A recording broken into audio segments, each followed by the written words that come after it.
Hey, good afternoon. Welcome to Artist Alchemy. We have a great program planned today with our good friends Kathy Donovan Campbell and Thor Campbell, and we're very pleased to see them here today on Artist Alchemy. Thor and Kathy, to some extent, you're the reason I'm here today talking to you about what you do in the musical realm and kind of arts in general, because you may not recall, because I was just an usher, but I came to town about 11 years ago, and I heard something about an opera company in this little town that I chose to move to from Washington, D.C. And I show up as a volunteer usher at the Burroughs Theater in Marysville, whatever the heck that was at the time, I didn't know. And there's this fabulous production of Marriage of Figaro.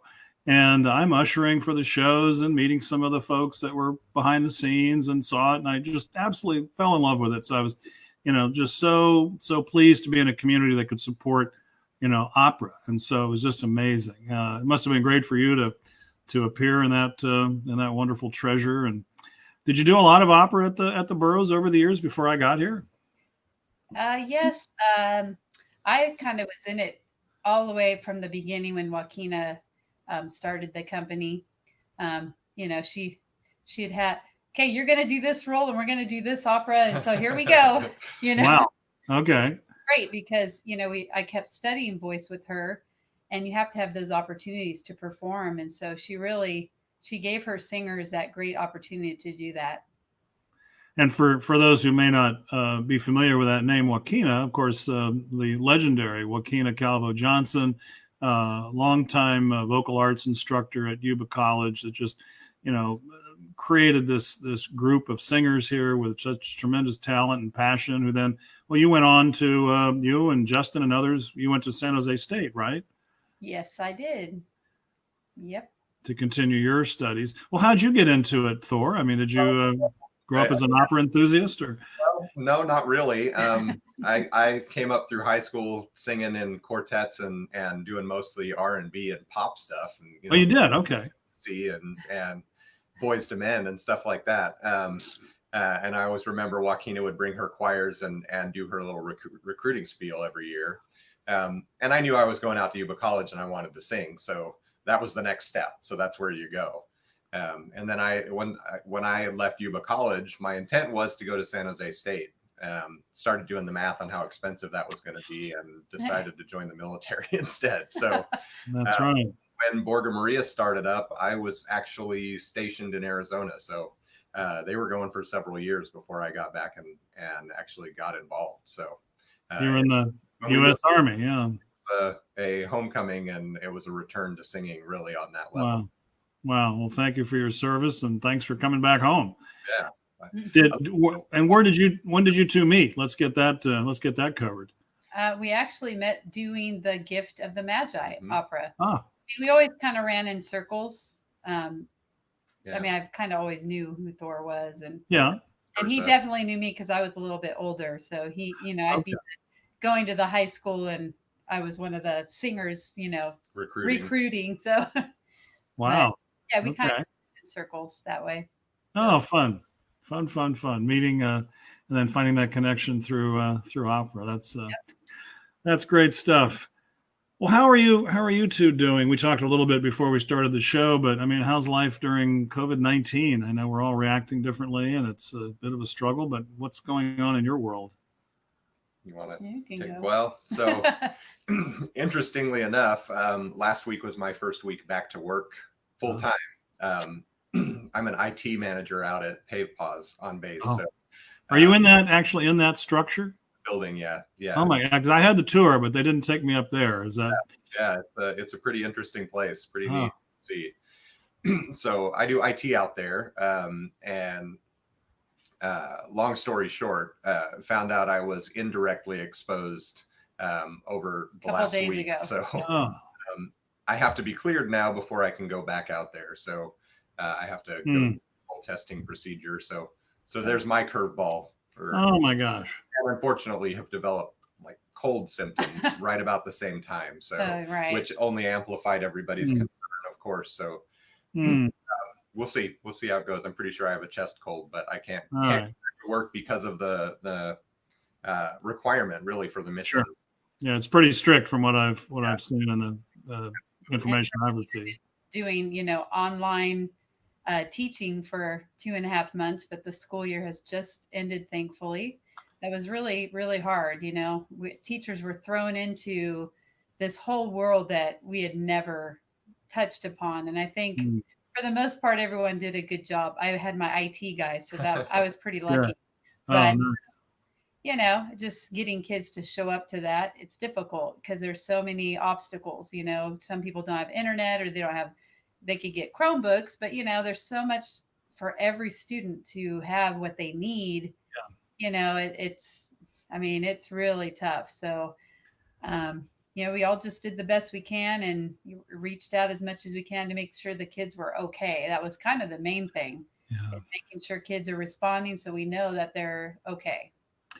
Yeah, that technology deficiency really reared its ugly head, didn't it? We've heard that from a lot of the teachers we work with, and God love you for getting through it and doing the best you could. It's just really a tough call. So you're with Yuba City Unified, and what grades are you teaching, Kathy? I am teaching 1st through 3rd grade classroom music at 3 schools.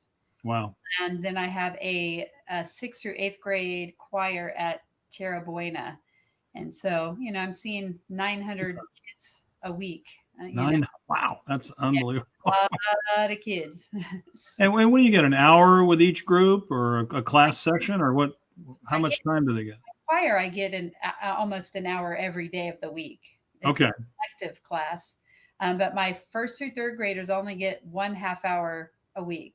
Oh. Because I have to go to every 1st, 2nd, and 3rd grade at 3 schools. And so that's a lot. It's a lot of classes to cover. So, yeah, you got to make an impact real quick when you have just a half an hour.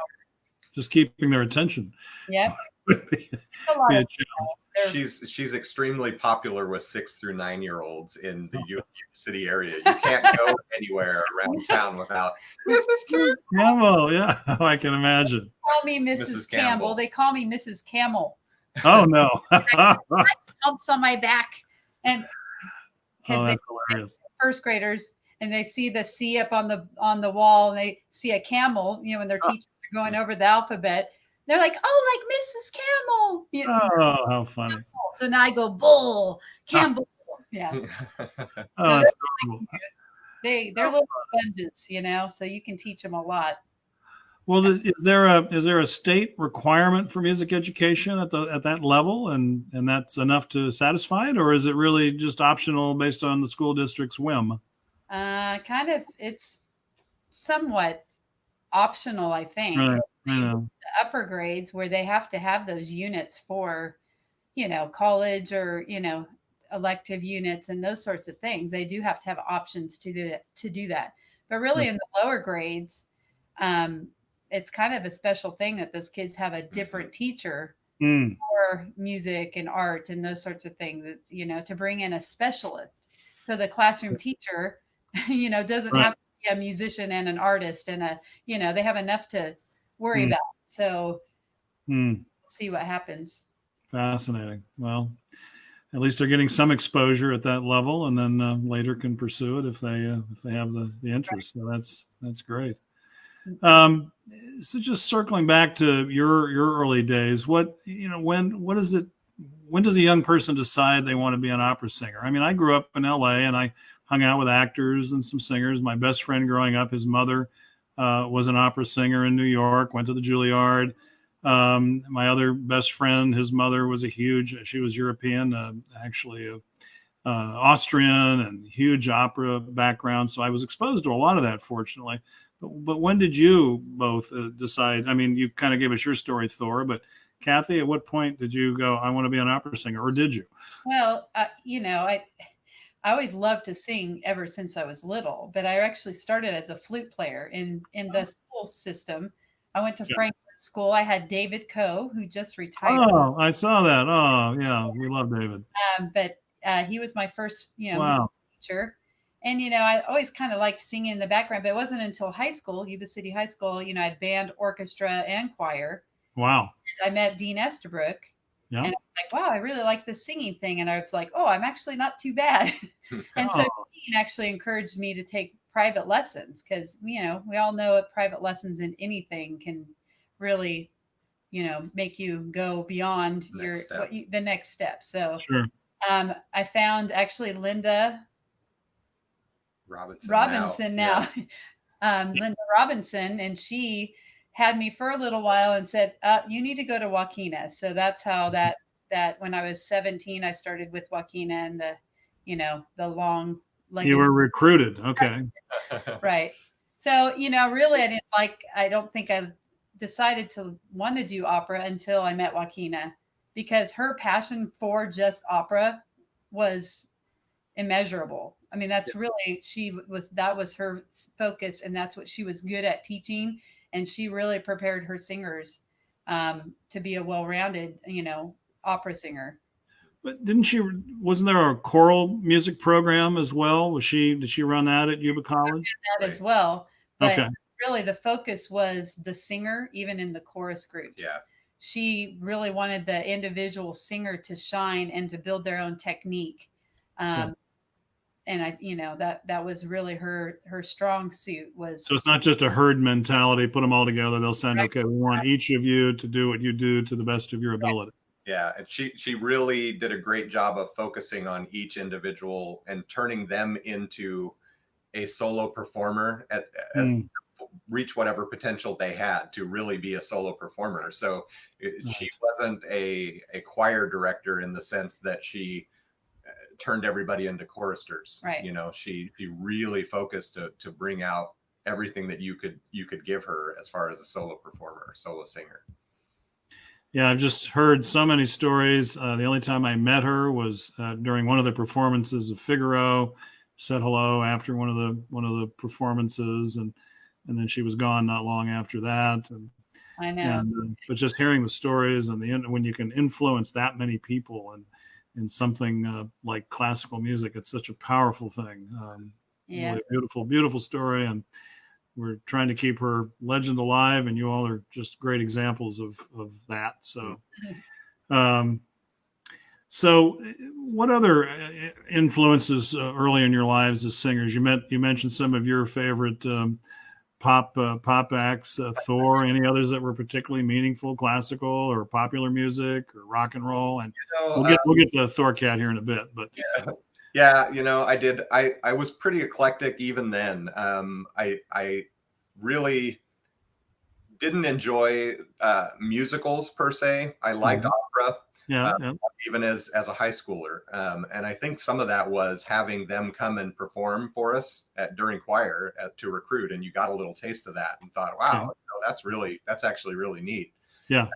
But of course, I was a 90s kid, so Nirvana and along those lines, that was very much up my alley too. I didn't sing any of that because you couldn't do that a cappella with 3 other guys. So that's changed now. Right. Right.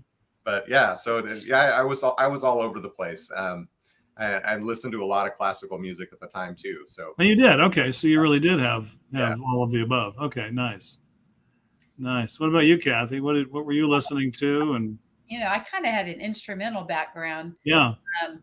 I started flute in 4th, 5th grade, so I was playing classical music. I studied with Jan Roberts Hayden, when I was in my late teens, and she's amazing. So I was a decent flute player playing some difficult musicians, Mozart and all that good stuff, Vivaldi, and so I mean I always I really wasn't into, after meeting Joaquina, I was pretty focused. I liked pop stuff, but I really was kind of separate in the two.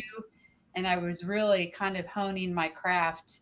Yeah, that's why he took to the pop stuff a little more easier. Yeah. Okay. I did, because I had this rigid training, I had to kind of break away from that. So. Any favorite flute players? I mean, Jean-Pierre Rampal or James Galway or any of those folks? Of course. Yeah. I had favorites, just opera. I would listen to tons of opera singers like Joan Sutherland and Joni. And I mean, of course, Maria Callas. And, it's like all those real famous ones of the their era. So I was really, listening and working on my craft, but I did enjoy just listening to the, top 40 of the day when I was in my car, and that never, I never kind of connected with singing it very much. That's what we do, right? Yeah. Right. Yeah, the availability of music. I mean, this is a little bit off topic, but my son is one of my spirit guides in the music world these days, and just the technology as well. And I don't resist it. I mean, I'm on the computer all day long and use a smartphone and all the other doodads. And then my life has changed. A couple of months ago, I signed up for the premium Spotify. Mm-hmm.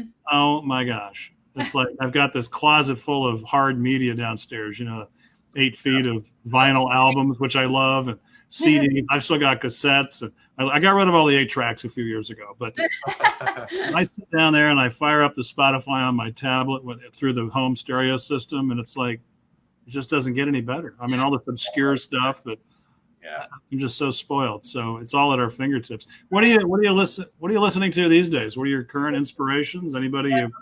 It's funny. We listen to one band incessantly. What? Tell me. In our cars. I don't think we ever changed the very, very rarely, and that's Blue October. Yeah. Really? Okay, yeah. I'm writing it down. Yeah. They've been around since the 90s. Really? Blue October. Okay. Late 90s, and we're kind of the grunge, not really grunge, more. I mean, it's teenage angst music, really. Okay. Well, it's always relevant, no matter what your age. Right. Yeah, absolutely.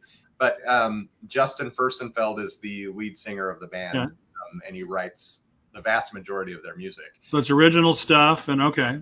Is just an excellent wordsmith, and the way that they put it all to music it's moving. That's really the only way they're from to put it. From Texas, and they have a lot of violin in it. I think that's what pulls me to it. Nice. Orchestral involved in it. They use the keyboard strings and love it. But it's just okay. You can see his life. And he's very open.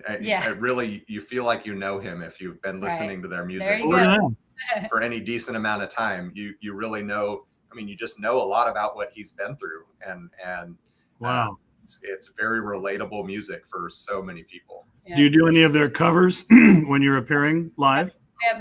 We play "Call You," which is a fantastic song, great song, and we've worked on a couple others, but "Calling You" is the only one that's really stuck for us so far.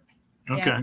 We're missing a missing link really with our band so we're missing a strings player. Right. That would be the big part of it. I got to get Beth Emert to come out. Yeah, get Beth. Sure.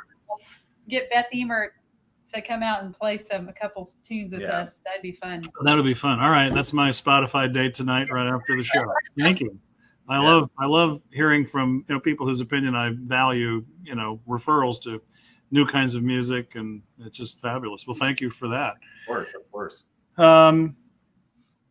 So let's with that maybe as a springboard, let's jump into the rock music thing. You told me a story once a number of years ago that that this is something that Joaquina would not have allowed.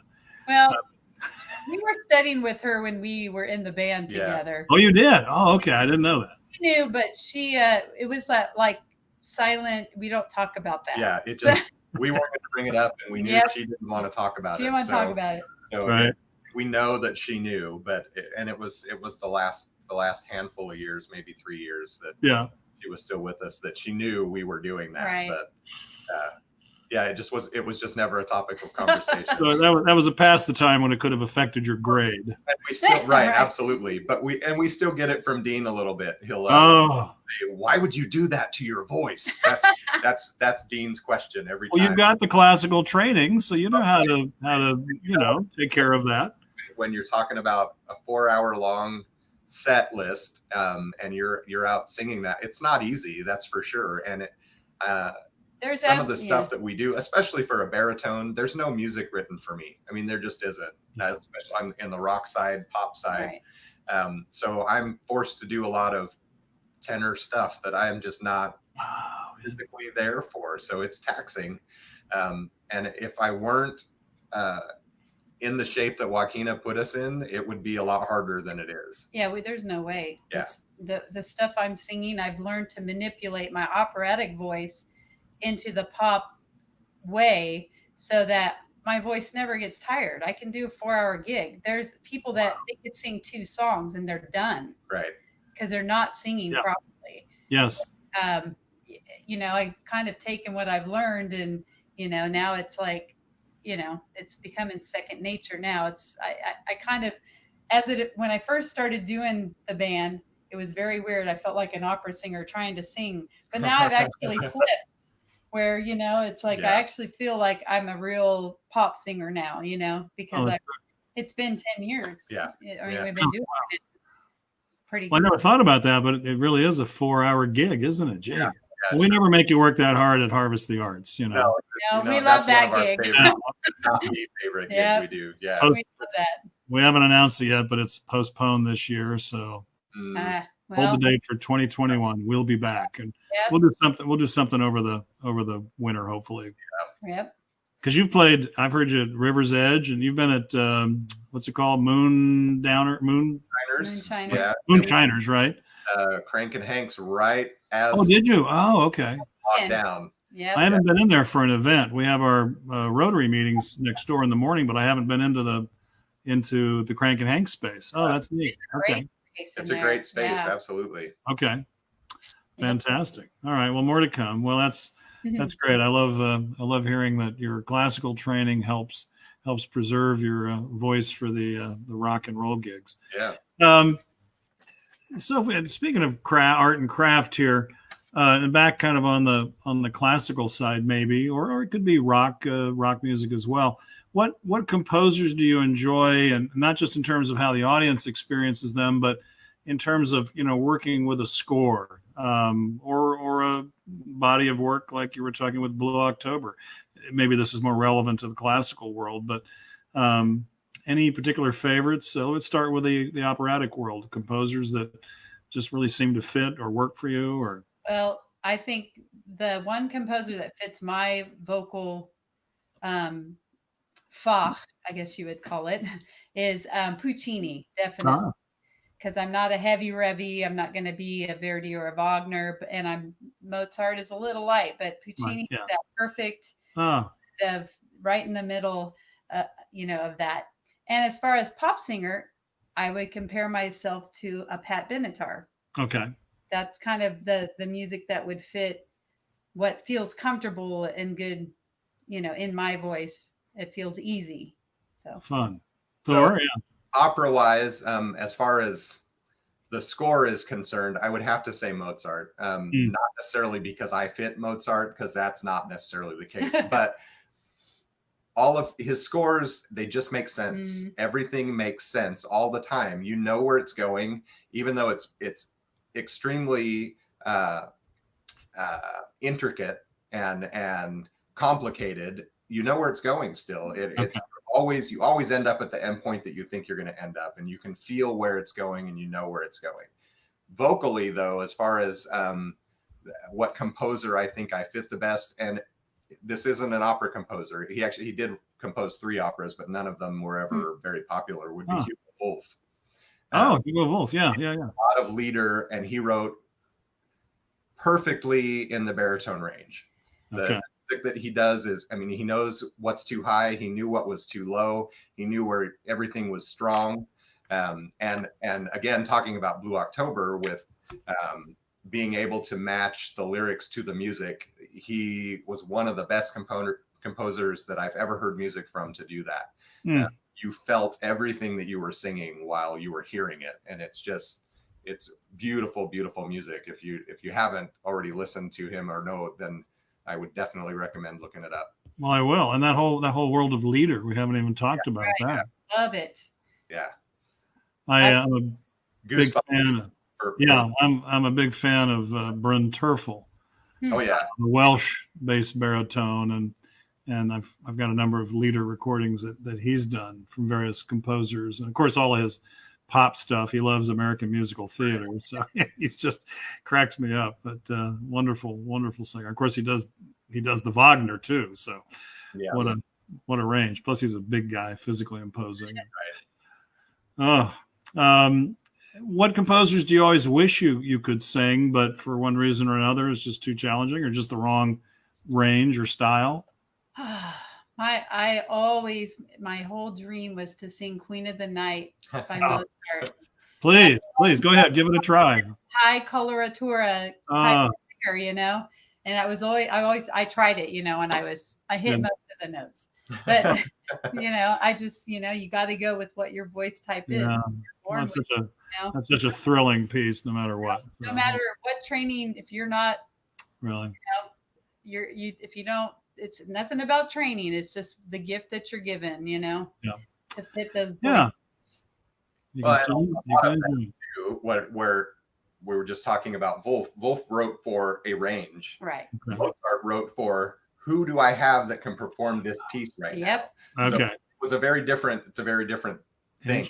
He was writing for, okay, I've got this soprano that can do this crazy coloratura stuff. Yep. I'm going to write this piece for her. And Wolf wrote for vocal range. He didn't write specifically for one. Without having a specific singer in mind. Yeah. That's pretty interesting.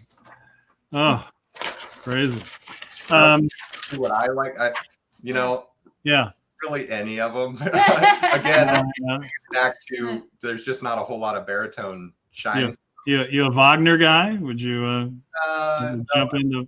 I guess a different world, isn't it? I guess I would say Puccini, but really, it's not that his stuff was unattainable for me. It's more the Coda aria is one of my favorite pieces to sing, but it's super short, and it's one of the only bass arias that really is really well known for what it is. And it's, you know, you're singing about a coat. That's not really what he's singing about, of course, but that's so yeah.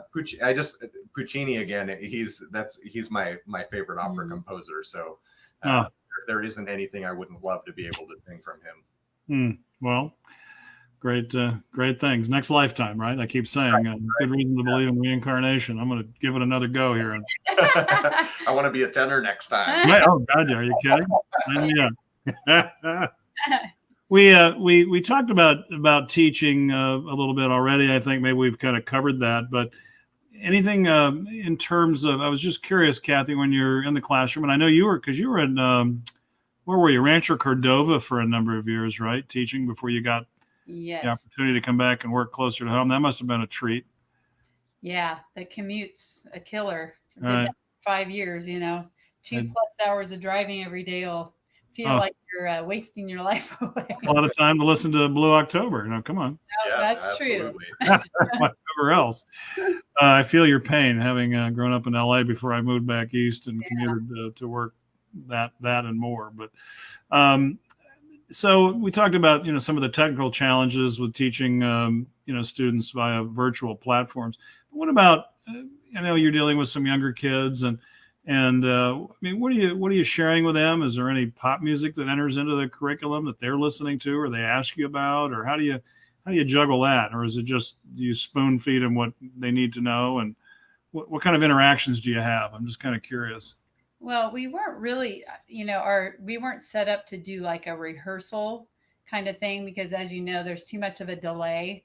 So for us, I mean, they're still trying to find a platform that is going to be better at actually doing a rehearsal, you know. So we never really got to do that kind of thing. But I mean, that would be with a choir, right? Yeah, for your choir group. Yeah.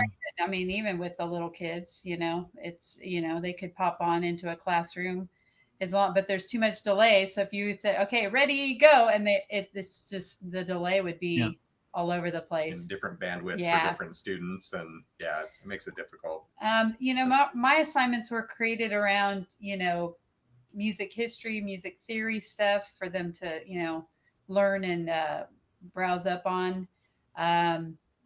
but I kind of tried to incorporate things that, we did like a bingo thing where they had to, or the last 9 days of school, creating um, that using songs that they're currently listening to fit different types of questions. So, but other than that, it hasn't really been. I mean, we were planning, The Lion Sleeps Tonight and The Greatest Show for our final concert. Oh wow, fun stuff, to do. But that just didn't happen. But how do they all started? She did a great job of keeping it relevant with kids. She had one song where the end of them, of course, they hit the dab at the end of the song, so they all think that's just fantastic and love it. But then her middle school choir, they're singing Queen, they're doing music from The Greatest Showman. So she did a really good job before distance learning started to really make it relevant and keep it interesting for them. Neat. That's so important. How do they do the virtual choirs that I've seen? Like, I'm a big Eric Whitaker fan, and he's written a lot of great choral music, and he runs the LA Master Chorale now. And aside from what he's doing, I've seen some things online, even before the pandemic, where they were doing these collaborative virtual choirs with folks from around the world.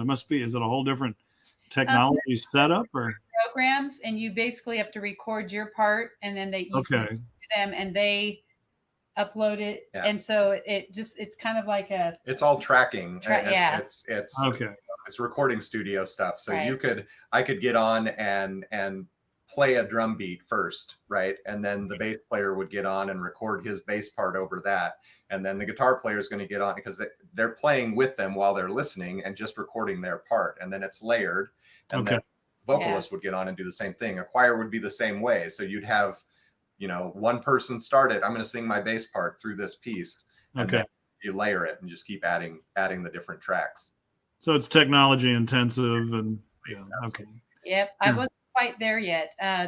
The high school choral directors each did one piece with their choirs that they did, but it's very time intensive to get all that, to get the kids to record it for one, and the time to take to mix it and all that. It's, and the mixing is really the part where it becomes, you've got to have some talent there, and so many different levels of quality of recording. Right. One kid is recording in their bathroom and they've got echo and so you're trying to mix all of these different sound palettes to make it sound like it's a blended piece, and it gets super difficult.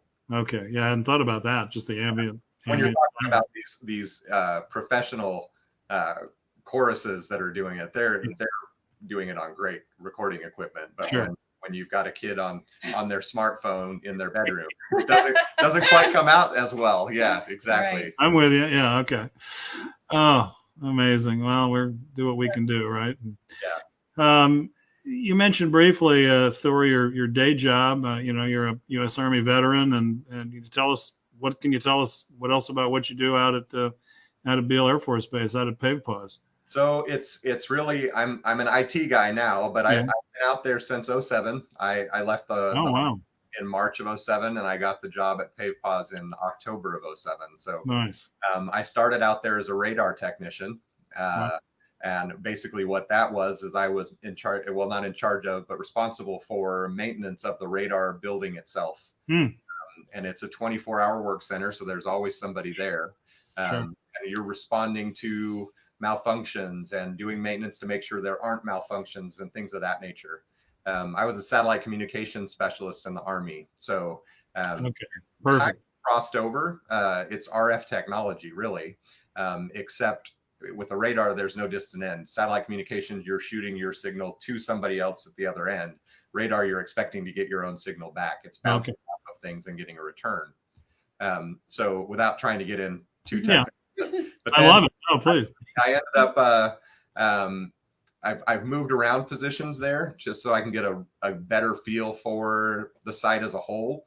When I left my time in the Army, I had gotten to the point where I was in a managerial position.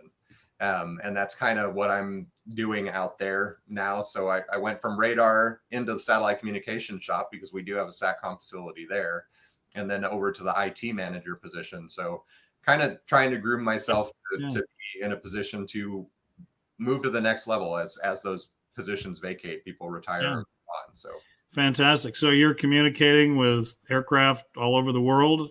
Well, I learned from my tour and through the Missile Defense Network, things like that. Yeah, we're tied into the huge network of defense systems. So yeah, our primary mission is early warning missile radar. So we're watching the skies for intercontinental ballistic missiles. Thank God that doesn't happen very often, of course, right? So our secondary mission is we track low orbit objects. So make sure that our astronauts and things like that are in space are staying safe. We don't get collision with space station, et cetera.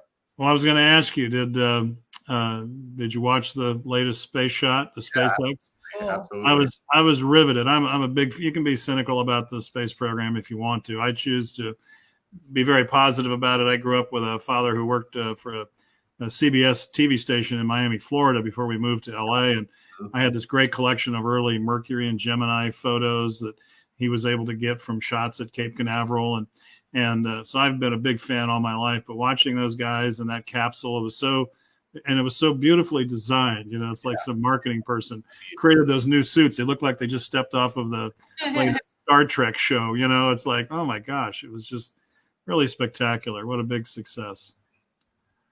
Just absolutely riveting. It was so neat to see. And you watch these videos from the 60s, the 50s and 60s, and all of the panels and everything, and the crazy knobs and switches, and now it's just one flat touch screen.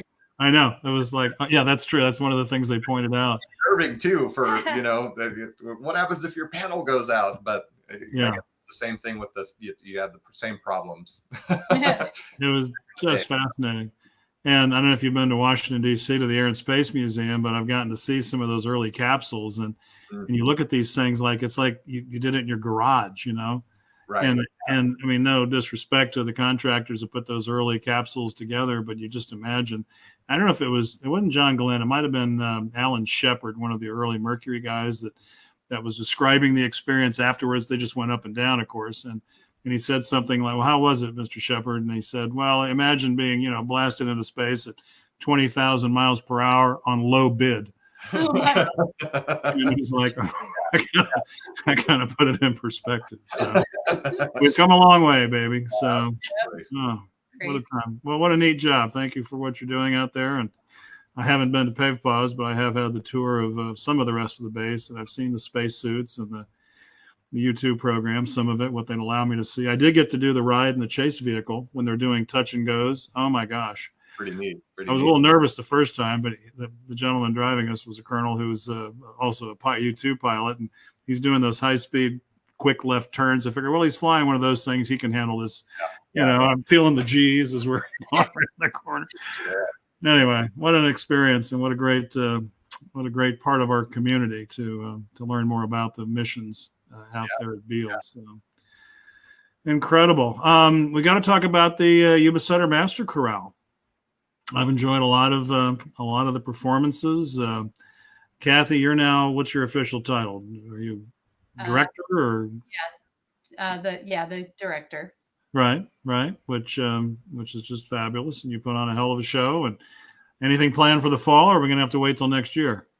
We haven't really discussed what's going to happen. So we have to. We'll be having a meeting this month, and maybe I'll get more clarity. But it's really tough when you have people that have to sing together. We're expending more germs than the average person, and that's right. Oh, yeah. So I don't know. I don't know if we want to put ourselves at risk for that. Please don't. We can wait if we have to for live choral music.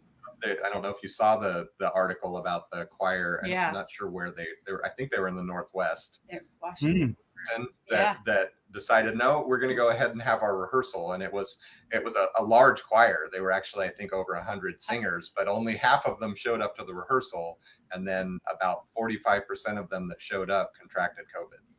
And a couple because died. singing, you really are. The louder you speak, it's already been. It's really you're expelling more, and singing is really wow. So.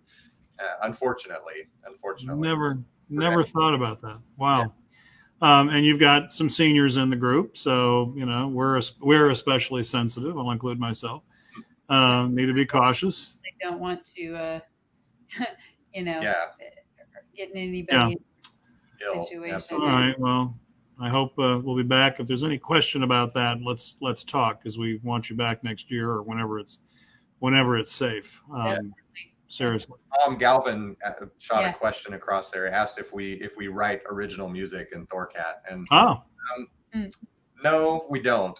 We have kicked it around a little bit. I wrote music while I was in the Army. Some very simple music, rock song type of stuff. And our guitar players put a couple tracks together a couple of times, and it's just Mike, who is our guitar player, put it really well when he said, there's so much good music out there that we haven't even touched. We're a cover band, so let's keep covering all the good music. So eventually, at some point, maybe, but we haven't successfully written and put on any originals yet. Well, with Tom's cue, though, I will mention Tom Galvin runs a monthly now virtual songwriters workshop. So if you ever decide you want to test the waters, he can guide you through that process. So. And no, we don't compose classical No, pieces we don't. at all. That is so. Hey, I'm wearing my classical composer's shirt for you here, so If I was gonna be able the time to sit down, which we should have a little more of that now, is to do some choral. I would do choral pieces. Yeah, we could do that pretty well. I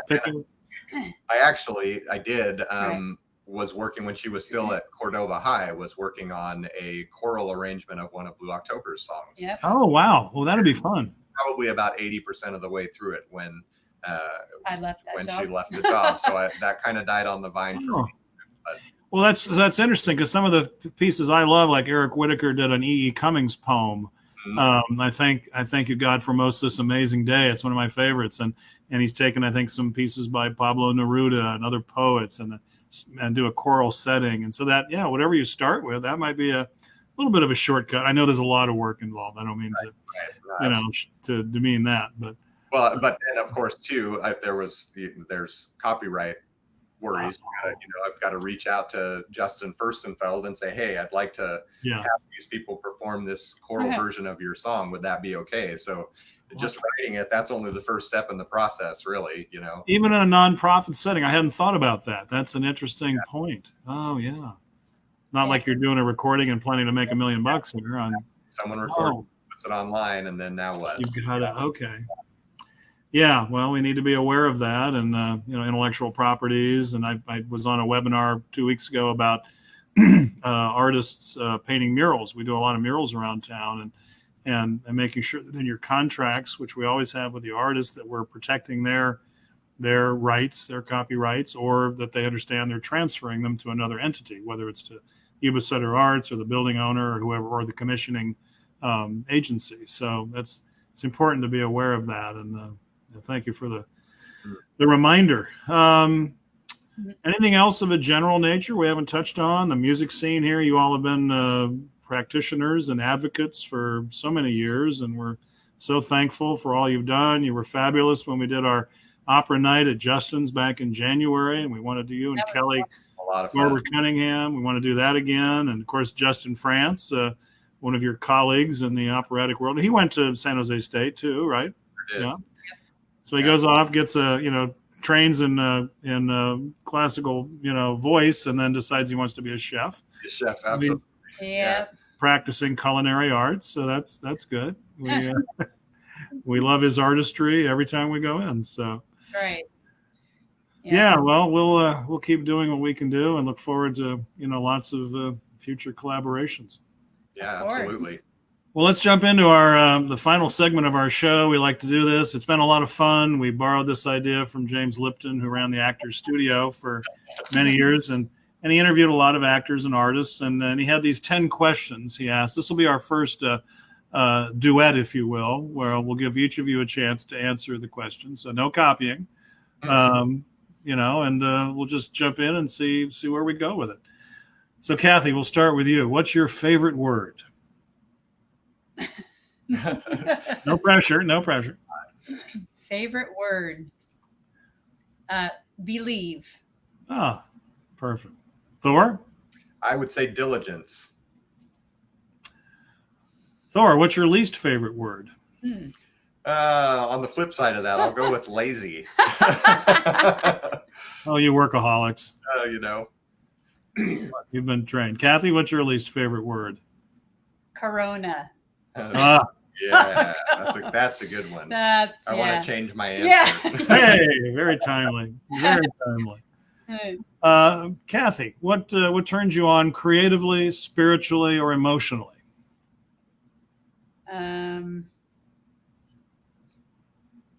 Anything that is heartfelt makes an impact. Thor? Mine was basically along the same lines, but it's a message. So whether it's music, or whether it's a piece of art, whatever it is, yeah. If it's got that message that hits home, that's what it is for me. Perfect. What turns you off, Thor, creatively, spiritually, or emotionally? Ignorance. That's my answer for that. What? I was gonna say off pitch. Oh, okay, that's good. That's a good perfect. Playing off pitch, yeah. Perfect, said the choral director. Right. So, Kathy, what's your favorite curse word? I can say it on here. No, I'm just kidding. So to speak. So to speak. I don't know. Do I curse? Dress it up. Not that often. Not that often. I don't know. She's a pretty classy lady. I'm a pretty classy lady. Absolutely. I don't know. You have to pick one. It kind of depends. It kind of depends on if I stub my toe, hit the coffee table. What comes out? Probably the C-R-A-P word. Oh gosh, that's benign. That's gentle. Yeah. Thor okay. Well, so you'll have to he forgive was in me. The army. I spent 10 years in the army, so. Okay. Well, that explains a lot. The primary form of language. If you don't complete a sentence with a 4-letter word, you're not really speaking army. So right. I unfortunately have to say that the 4-letter word that comes out of my mouth the most is probably the F word. Yep. Well, that works. It has many forms: noun, verb, adjective. I don't know if you can use it as a gerund, preposition. It kind of covers the bases. So. That's funny. That's a hard one to argue with. It's my favorite, but it's the one I use the most. So yeah, unfortunately. Guilty. Yeah. I've been known to speak fluent iambic pentameter, so I have no excuses. But hey, it is what it is. I grew up in a warehouse. I didn't do the military thing, but it's similar. Mm-hmm. So Thor, what sound or noise do you love? I love the sound of rain. I don't like being caught in it, but I love the sound of rain. Hard to beat. It's hard to, and we don't have nearly enough of it here. Although those little late season showers we had the other day were feel blessed when you get to hear it. Pretty nice. Kathy, what sound or noise do you love? I like the sound of birds in our backyard. Oh, absolutely. Yeah. You have a special guest performer behind you there. Yeah, Timmy. That's our really fat cat. We were talking earlier about I love watching the evening news broadcasts when the reporters are broadcasting from home and their animals kind of cross through or they'll sit on the couch. I'm a little disappointed when sometimes the cat you're expecting is not where they're supposed to be. Right. That's funny. So Kathy, what sound or noise do you hate?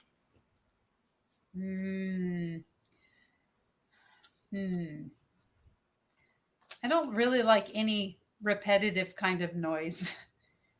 That could be a lot different. Jackhammer. Yeah, I don't like that. Anything that gets under your skin is just like stop. Like a fire alarm when the battery's low or something. Yeah. Like that. Oh.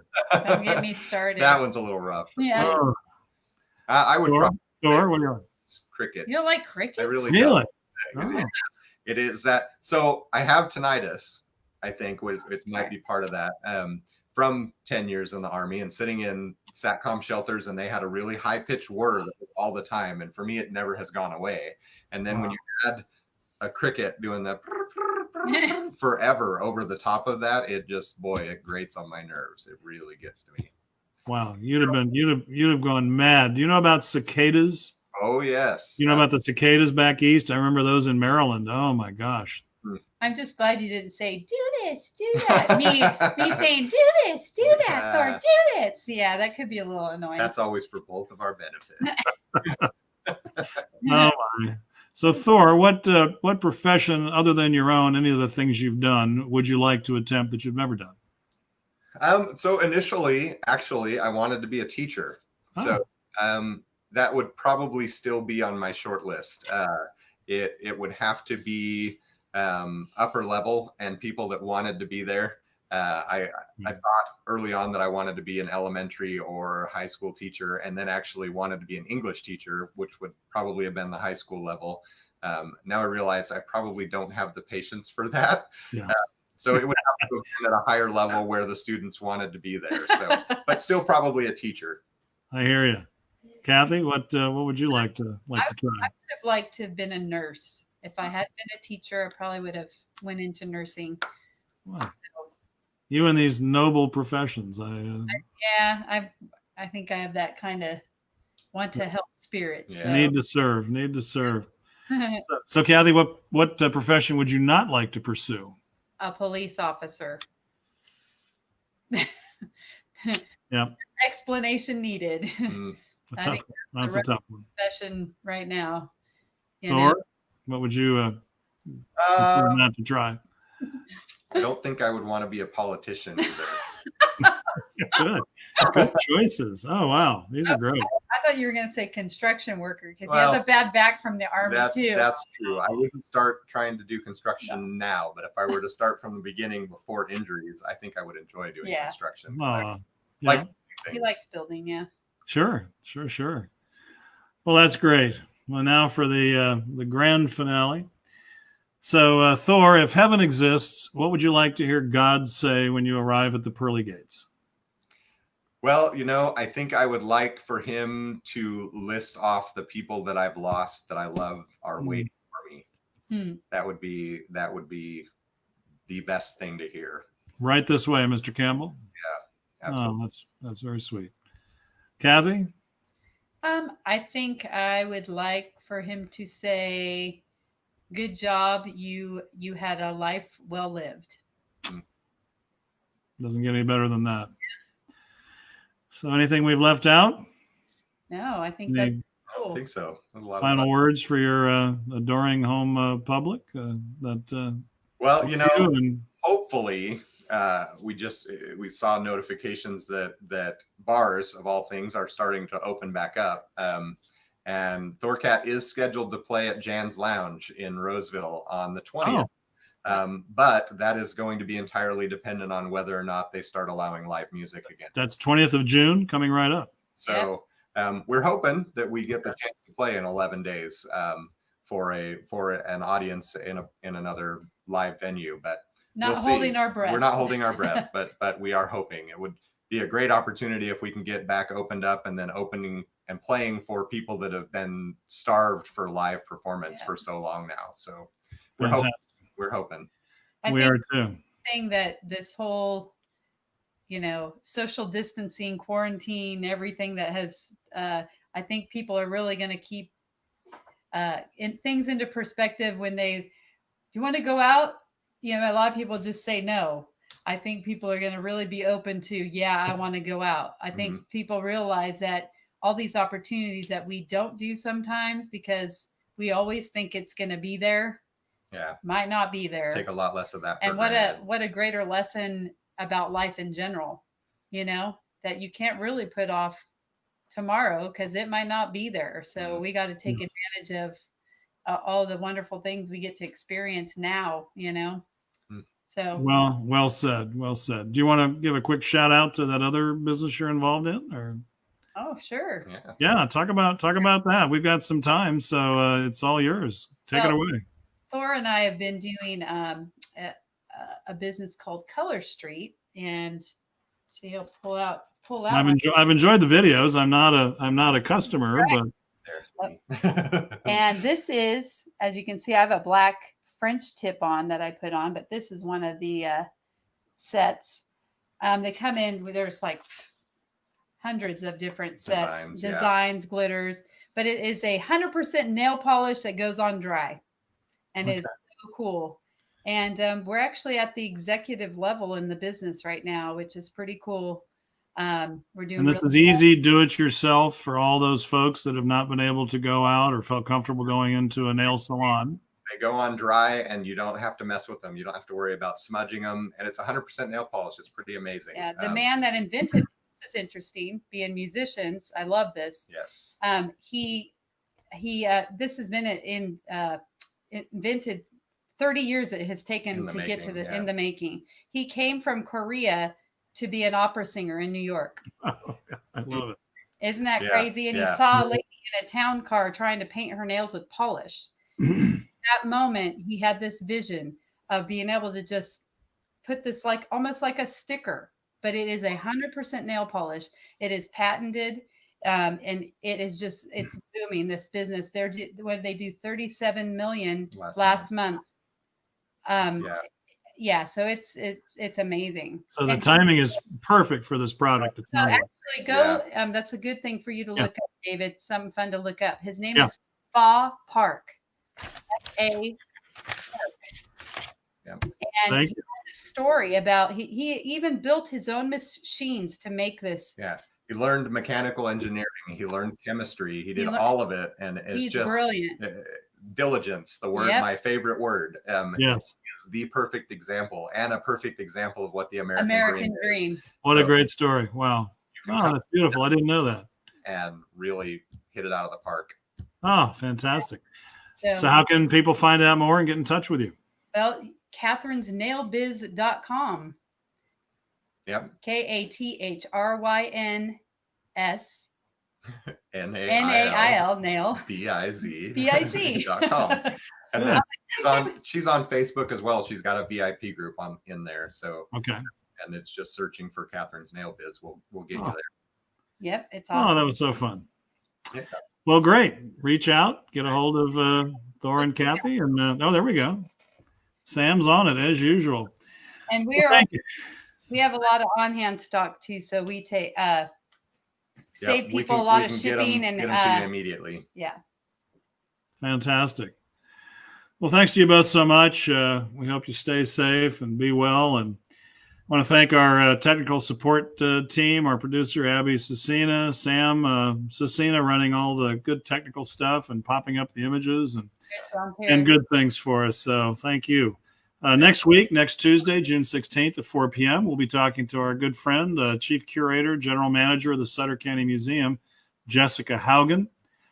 This has become kind of a regular Tuesday thing, so 4 o'clock. And if you missed us live, you can always find us at YubaSutterArts Facebook page. We're pretty accessible and easy to look up any of these interviews now. Or you can also look at YubaSutterArts, our YouTube channel. These are also available on YouTube for future viewing. So until next time, that's it for Artist Alchemy. Don't forget all the other great things going on in the community, whether it's YubaSutterArts or any of the other virtual events. There's lots happening. You can find more at YubaSutterArts.org is our website. And you can always call us, reach out to us directly, and we'll share anything we know about what's coming up. All right. We'll see you next week. Thanks again. Thank you, David. Bye.